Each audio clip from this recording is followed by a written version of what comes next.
Hej alle sammen. I den her video der vil vi vise, hvordan det er, I downloader MetaTrader 5, og hvordan det er, I sætter det op. Allerførst og fremmest, så går I ind på jeres App Store. Rigtig, rigtig simpelt. Så søger I simpelthen bare på MetaTrader 5. Det er meget vigtigt, at I vælger nummer 5 frem for 4, fordi 5 det er der, vi har bedst connection sammen med dem, og vi har et bedst samarbejde. I trykker selvfølgelig bare download. Nu har jeg allerede downloadet den. Når den er klar, så kan I trykke åben, og så burde I gerne komme ind til sådan en her forside. Herover så er det her, hvor vi skal åbne en account. Næste step, det er simpelthen, at I skal finde, hvilke valutapar det er, vi bruger.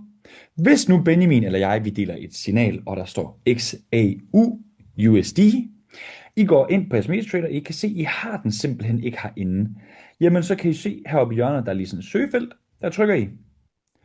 Så søger I bare på XAU USD. Og så markerer I den med fluebenet her. Det er meget vigtigt på jeres broker, at I markerer den, der hedder VT. Så det burde være XAU USD STD.